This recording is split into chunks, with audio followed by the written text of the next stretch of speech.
Boa noite, querida comunidade. Que a graça e a paz de Deus esteja com vocês em mais esse sábado, em mais esse momento da palavra de Deus, momento de mensagem. Que Deus possa nos confortar, nos ensinar, nos encaminhar pelos caminhos que Ele tem para nós. Que a presença dEle seja real e seja sentida na tua vida, na tua casa, neste momento. Hoje eu trago para vocês um texto que talvez seja bastante conhecido, mas pouco estudado em muitos lugares. O texto que fala a história de Paulo, o início da história de Paulo com Jesus, ou a história de Jesus com Paulo. E esse texto ele fala sobre encontros, um encontro bem especial, o encontro de Jesus com uma pessoa.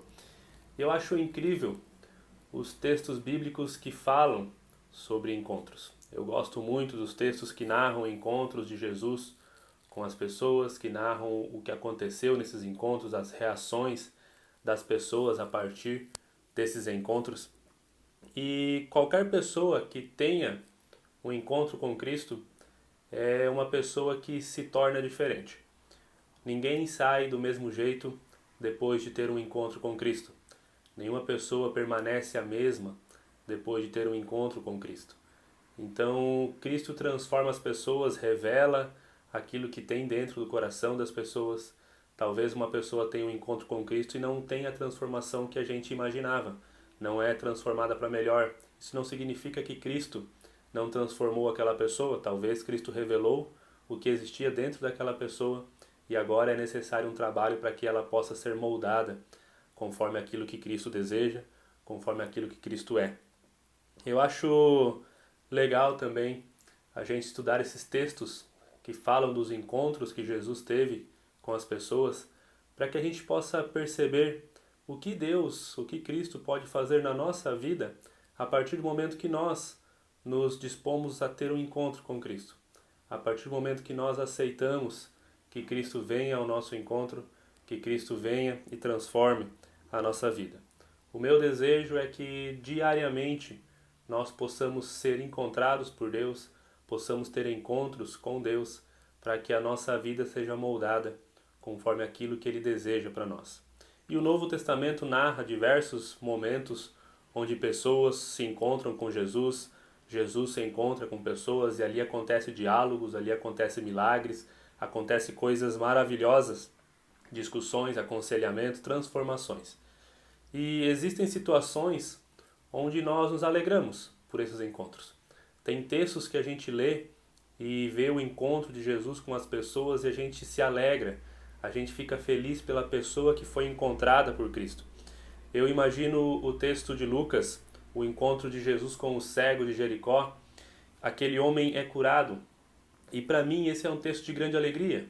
Um homem cego que há tempos desejava por uma cura, há tempos buscava uma solução para o seu problema e a partir de um encontro com Jesus ele é curado, mas não só a cura, a sua vida é transformada. Então é um texto que me dá bastante alegria. Um outro texto que eu gosto muito é do encontro de Jesus com a filha de Jairo, que já estava morta, mas Jesus chega lá e ressuscita ela e diz: ela não está morta, ela está apenas dormindo. Então são textos incríveis que nos dá alegria, que nos mostra o grande poder de Deus, que mostra o que Deus pode fazer na vida das pessoas. Não é apenas isso que Deus faz, não é somente curas, não é somente ressurreição, mas a transformação pessoal de vida. Além da cura, além da ressurreição, Cristo transforma a vida das pessoas. Como eu disse, ninguém permanece igual depois de um encontro com Cristo. Mas existem outros textos que talvez nós preferíamos que não estivessem na Bíblia. Encontros que talvez não tivessem acontecido. Como eu disse, o texto de Paulo, a história de Paulo, que nós vamos ler daqui a pouco, talvez esse seja um encontro que muitas pessoas não gostariam que tivesse acontecido. Para quem conhece a história de Paulo, para quem sabe quem era Paulo antes de ser encontrado por Cristo, talvez não é uma pessoa que nós gostaríamos que fosse encontrada por Cristo. Então, se tem uma pessoa que não fez nada para merecer ser encontrada por Cristo, essa pessoa é Paulo. Eu sou um grande admirador de Paulo, do que Deus fez através dele depois do encontro que ele teve com Cristo, mas antes disso, ele não era nem um pouco legal, não era uma pessoa legal, não era uma pessoa que inspirava nos outros o desejo de que Cristo fosse ao encontro dele. Na segunda carta aos Coríntios, Paulo escreve que se alguém está em Cristo, é nova criatura. As coisas velhas já passaram, eis que tudo se fez novo. E é realmente assim. A partir do momento que alguém está em Cristo, ela não é mais a mesma pessoa. Ela vai continuar com o mesmo nome, vai continuar com a mesma família, vai continuar, talvez, provavelmente, com o mesmo trabalho, mas ela não é mais a mesma pessoa. Ela não é mais igual ela era antes, ela é uma nova criatura. E o encontro de Paulo com Jesus, que nós vamos ler agora, está narrado lá em Atos, capítulo 9, versículos 1 a 9. E ali vai estar escrito Saulo, na versão que eu vou ler vai estar escrito Saulo, e qualquer Bíblia vai aparecer o nome Saulo. Somente depois que ele já foi convertido é que aparece o nome Paulo, começam a chamar ele de Paulo, mas isso não significa que ele mudou de nome. Não significa que ele estava tentando esconder quem ele era no passado, que agora, a partir de Cristo, ele troca o nome, ele tenta viver uma vida diferente a partir de um novo nome. Não. O é que Saulo era um nome judeu e Paulo era um nome romano. Isso era comum na época para pessoas que tinham dupla cidadania, o que era o caso de Paulo. Ele era judeu e romano. Então ele tinha um nome que ele usava entre os judeus e um nome que ele usava entre os romanos. Então quando a Bíblia começa a chamá-lo de Paulo, é porque está narrando coisas que aconteceram principalmente num contexto de Roma, num contexto romano. Então, dito isso, esclarecido isso, vamos à leitura do texto de Atos, capítulo 9, versículos 1 a 9, que diz assim: Enquanto isso, Saulo ainda respirava ameaças de morte contra os discípulos do Senhor.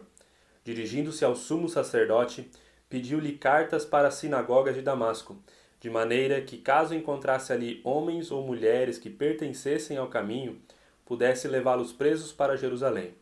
Em sua viagem, quando se aproximava de Damasco, de repente brilhou ao seu redor uma luz vinda do céu.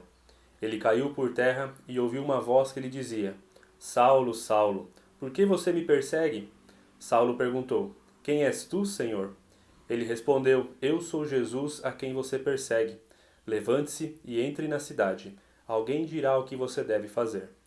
Os homens que viajavam com Saulo pararam emudecidos. Ouviam a voz, mas não viam ninguém. Saulo levantou-se do chão e, abrindo os olhos, não conseguia ver nada. E os homens o levaram pela mão até Damasco. Por 3 dias ele esteve cego, não comeu e nem bebeu. Como eu disse, para quem conhece um pouco a história de Paulo, sabe quem ele era, sabe o porquê desse ódio de Paulo, sabe o que ele estava fazendo nesse momento, a perseguição aos cristãos.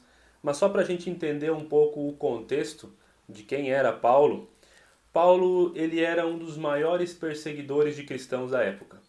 Ele foi um dos maiores perseguidores de cristãos da história, daquele momento, naquele período da história. Ele aparece pela primeira vez no texto bíblico, lá no capítulo 7 de Atos, no momento do apedrejamento de Estevão, quando Estevão é morto por pregar o evangelho de Jesus, e o texto diz que Saulo estava junto da multidão que apedrejou Estevão, ele segurava a capa das pessoas que estavam apedrejando Estevão. Então, isso significa que Paulo estava consentindo. Paulo era a pessoa que autorizava esse tipo de execução. Ele era um dos que liderava esse movimento contra os cristãos, contra as pessoas que seguiam a Cristo. Ele tinha autorização para promover e para autorizar a morte por apedrejamento, para levar pessoas à prisão. Então, Paulo era o carrasco dos cristãos da época. Um cristão, ao ouvir o nome de Saulo, o nome de Paulo, eles com certeza temiam, tinham muito medo. E a partir da morte de Estevão, a perseguição dos cristãos só piorou.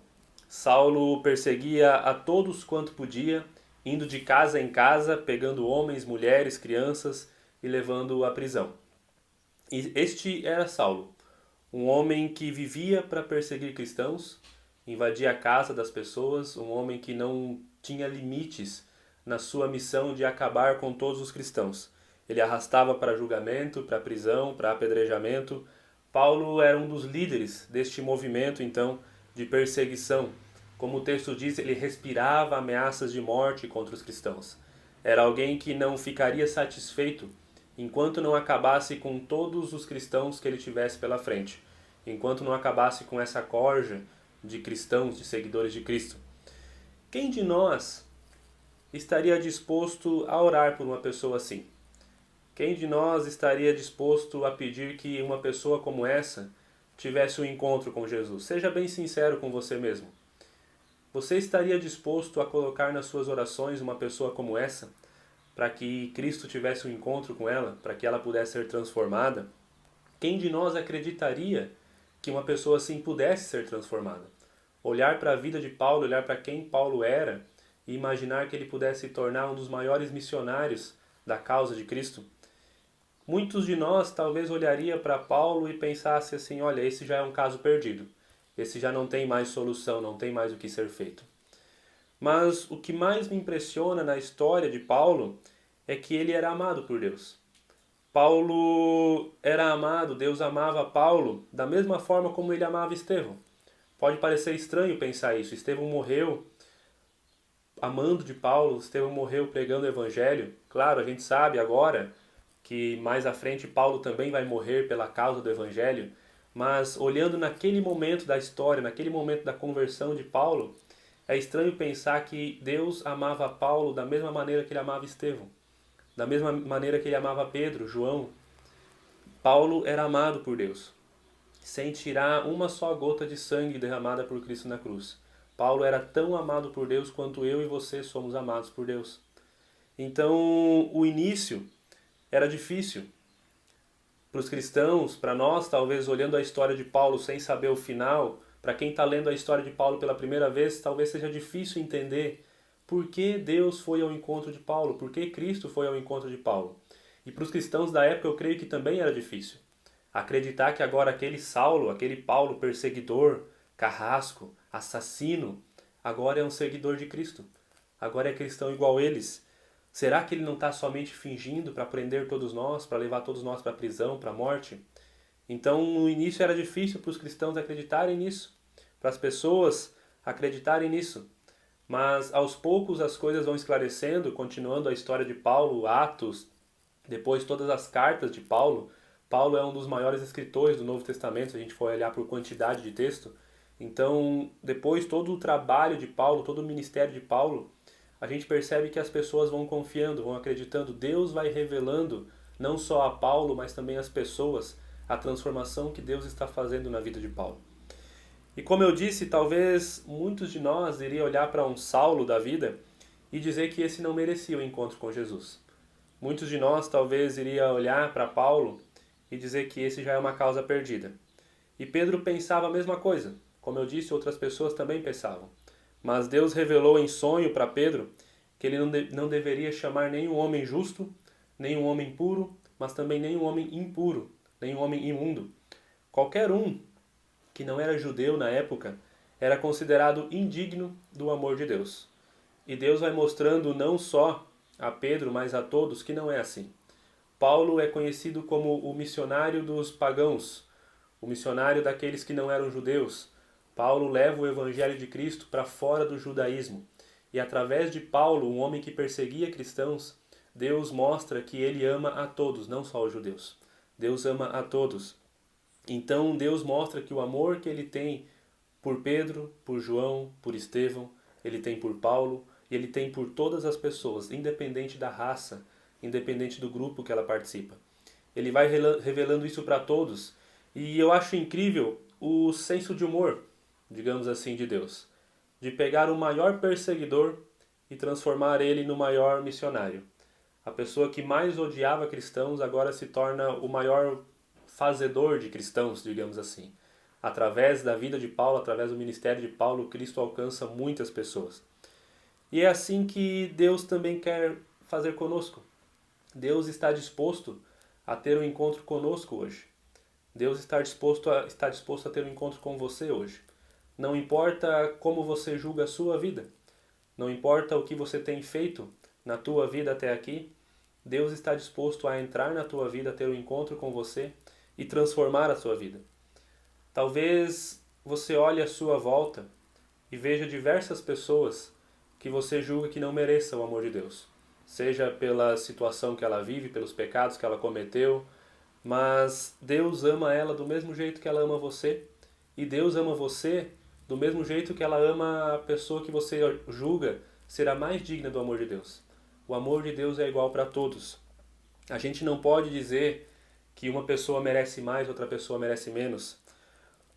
De fato, todas as pessoas sem Jesus estão perdidas. A gente pode olhar para qualquer pessoa na rua e dizer, olha, essa pessoa está perdida. Sem Cristo, realmente ela está perdida. Mas em Cristo, mesmo aqueles que estão na pior situação, são encontrados. Cristo tem um encontro com cada um. E mesmo a pessoa que vive, que cresceu, nasceu, como a gente costuma dizer, dentro da igreja, sem Cristo ela está perdida. Não é o lugar que você está, não é a posição que você ocupa, não é o linguajar que você usa que vai dizer se você está salvo ou está perdido. Mas é o encontro que você tem com Deus. Nós não temos condições de julgar as pessoas a partir do meu senso de certo e errado. Eu posso julgar uma pessoa somente a partir daquilo que eu acho que é certo e aquilo que eu acho que é errado. Aquilo que eu interpreto que é certo e que é errado. A partir do meu próprio senso de justiça. A gente classifica pessoas como sendo mais ou menos pecadoras, como sendo mais ou menos merecedoras do amor de Deus. E para nós, muitas vezes, pecado são apenas princípios morais. Princípios morais que eu deixo de seguir. O pecado ele influencia sim a nossa moral. Mas o pecado ele faz muito mais. Não é somente atos imorais, mas pecado é afastamento de Deus. Viver longe de Deus é viver em pecado. Mesmo que você seja o melhor cidadão que o mundo conhece, se você está longe de Deus, você vive em pecado. Então, estar longe de Deus é estar em pecado. Pecado é desconfiar de Deus, é achar que Deus não é capaz de te salvar, que Deus não é capaz de transformar, que Deus não é capaz de cuidar da sua vida. E nesse quesito, Paulo nos ensina que todos pecaram e estão destituídos da glória de Deus. Todos pecaram e precisam da glória, da graça de Deus. Nenhum ser humano pode chegar diante de Deus por suas próprias forças. Por aquilo que eu posso fazer, eu não consigo chegar perto de Deus. Era isso que o jovem rico queria. Ele queria viver uma vida com Cristo, mas sem abandonar a velha vida. Ele não queria se tornar uma nova criatura. Ele queria continuar sendo a velha criatura, mas poder dizer que estava com Cristo. Então, quando Cristo diz que ele deveria vender tudo o que tem e entregar aos pobres, Cristo não está falando contra o dinheiro. Mas Cristo está dizendo que o coração dele está preso ao dinheiro e que ele precisava entregar o seu coração a Deus. Jesus não manda ele vender tudo porque Jesus só gosta de pobres. Jesus manda ele vender tudo porque enquanto ele não for capaz de colocar o dinheiro em segundo plano e Deus acima de todas as coisas, ele não vai ser capaz de ter um encontro verdadeiro com Cristo. É isso que nós precisamos olhar para a nossa vida. Será que nós somos capazes de entregar tudo, como eu já falei na pregação passada, e viver apenas com Deus? Será que eu estou disposto a ter um encontro real com Deus e deixar que Ele me transforme? Que Ele mude totalmente a minha vida, assim como Ele mudou a vida de Paulo? Transformou Paulo de um perseguidor em um pregador, uma mudança total de vida. E Jesus termina a conversa com o jovem rico dizendo que é mais fácil um camelo passar pelo buraco de uma agulha do que um rico entrar no céu. E os discípulos ficam apavorados com essa afirmação. Eles perguntam então quem pode entrar no reino dos céus? Quem tem condições de entrar no reino de Deus? E Jesus responde, para o homem é impossível, mas para Deus todas as coisas são possíveis. Nós não conseguimos nos salvar por nós mesmos. Nós não temos condições de chegar a Deus, de entrar no reino de Deus por nós mesmos. Nós dependemos da misericórdia de Deus. Não é por merecimento, mas somente pela graça de Deus. Paulo também não era merecedor. Paulo não merecia aquele encontro com Cristo. Ele não fez nada para merecer. Ele era um criminoso, um cara grosso, um cara sangue frio, assistiu ao apedrejamento de Estevão e provavelmente muitas outras mortes sem fazer nada, sem um peso na consciência. Ele era uma pessoa sem compaixão e Deus diz para ele: eu te amo, eu quero você comigo. Eu te amo e eu quero você no meu reino. Por quê? O que ele fez para merecer isso? Nada. E Jesus vai lá, tem um encontro com Paulo, transforma Paulo, faz de Paulo o maior pregador que a Bíblia apresenta para nós. O maior missionário que nós temos na Bíblia depois de Cristo. Transforma a máquina de matar em uma máquina de anunciar a vida. De um causador de sofrimentos, Paulo passa a sofrer em nome de Cristo.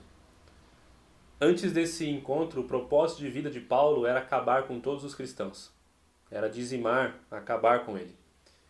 E depois desse encontro com Cristo, seu novo propósito era fazer o máximo de cristãos que Cristo permitisse a ele. Era levar ao máximo de pessoas o Evangelho de Cristo. Paulo tinha um propósito de vida. Para mim, o viver é Cristo e o morrer é lucro. Se eu vou viver até 100 anos, a minha vida vai ser para Cristo. Se eu morrer agora, que bom, eu vou estar com Cristo. Esse era o propósito de vida de Paulo. Então ele escreve aos cristãos de Corinto: sejam meus imitadores, assim como eu sou de Cristo. Ele não está dizendo que ele é perfeito. Não está dizendo que, como eu sou bom, imitem a mim porque eu sou muito bom. Não, ele está dizendo, olha, todos os dias eu tenho tentado imitar a Cristo, eu tenho tentado ser igual a Cristo, ser aquilo que Cristo deseja para mim. Façam igual a mim. Imitem a Cristo, busquem a Cristo todos os dias. E a transformação de Paulo fica bem clara lá em Filipenses 3. Você pode pegar a tua Bíblia e ler depois. Paulo está falando que nós não devemos confiar na carne, nas nossas obras para a salvação, e somente em Cristo, somente através de Cristo nós podemos ser salvos. Então ele diz, resumindo um pouco, ele diz assim: vocês acham que tem motivos para confiar nas obras de vocês? Vocês acham que as obras de vocês podem fazer de vocês alguém melhor do que outros? Pode levar vocês ao céu mais rápido do que outros? Vocês querem ver o que eu tenho de obras para mostrar? Eu fui circuncidado no 8º dia, eu pertenço ao povo de Israel da tribo de Benjamim, verdadeiro hebreu. Em relação à lei eu sou fariseu, os que mais obedecem à lei. Quanto ao zelo da lei, fui perseguidor dos cristãos, porque eles não estavam de acordo com a lei. Quanto à justiça que existe na lei, eu sou irrepreensível. Paulo está dizendo que ele sim teria motivo para se orgulhar das obras que ele fez. Por mais que aos nossos olhos, por mais que aos olhos de Cristo ele estava fazendo tudo errado, mas aos olhos da lei da época, Paulo era quase perfeito. Como ele diz, eu sou irrepreensível. Ele foi circuncidado ao 8º dia, ou seja, ele cumpriu essa primeira lei. Toda criança com 8 dias deveria ser circuncidado. Ele fazia parte da tribo de Benjamim, que era uma das tribos mais exaltadas do povo de Israel naquele momento. Ele era fariseu. Nós sabemos que os fariseus eram contrários a Cristo, mas naquele momento o fariseu era a pessoa que mais cumpria a lei. E por isso Paulo perseguia os cristãos, porque o cristão não obedecia aquilo que estava na lei.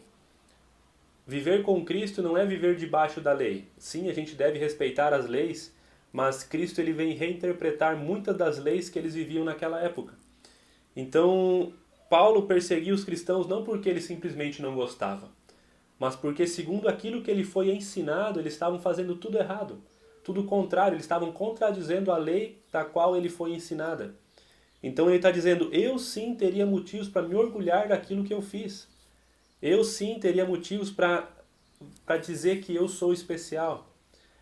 Mas tudo isso eu considero como perda. Lá em Filipenses 3 ele vai dizer isso. Tudo isso eu considero como lixo, comparado com a suprema grandeza do conhecimento de Jesus Cristo. Comparado com aquilo que Jesus Cristo fez na minha vida. Com aquilo que Jesus Cristo está fazendo na minha vida e através da minha vida.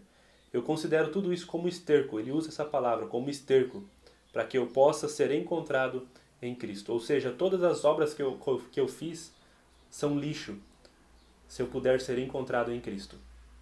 É isso que significa ser uma nova criatura em Cristo. Tudo aquilo que eu fiz ficou no passado. Agora eu sou uma nova criatura. Cristo me transforma numa nova pessoa. Agora eu sou alguém que vive para Cristo. Talvez eu continue fazendo algumas coisas que eu fazia antes, que não eram erradas, que não eram pecado, mas agora eu faço isso para Cristo. Como eu disse, você pode ser o melhor cidadão, mas se você não tem um encontro com Deus, você está em pecado, você está longe de Deus. A partir do momento que você encontra a Deus, você pode continuar fazendo muitas das coisas que você fazia antes, mas agora você faz com um novo propósito, com um novo objetivo. Quando a gente se encontra com Cristo e se entrega a Cristo, todo o resto passa a ser secundário. Todo o resto passa a ser supérfluo. Paulo, ele era fazedor de tendas. E ele continuou fazendo tendas. Mas agora ele fazia tendas para manter o seu ministério. Agora ele fazia tendas para poder pregar o evangelho, para ter liberdade de pregar o evangelho onde e como ele quisesse, para não estar preso à lei novamente. Ele se mantinha, ele tinha o seu próprio sustento. Isso nos mostra que servir a Cristo, fazer parte do reino de Deus, vai muito além das quatro paredes de uma igreja. A gente agora está impedido de estar no templo, de estar na igreja, mas isso não significa que nós estamos fora do reino de Deus. Não significa que nós não estamos servindo a Deus. Servir a Deus vai muito além de estar dentro de uma igreja. Servir a Deus é servir a Deus lá no meu trabalho, na minha empresa, onde eu sou patrão, onde eu sou empregado, onde eu sou funcionário, lá na minha casa, junto com os meus amigos, onde eu estiver, eu sirvo a Deus. Onde eu estiver, eu deixo que tudo na minha vida mostre que eu sirvo a Deus. Tudo na minha vida mostre aquilo que Cristo fez em mim.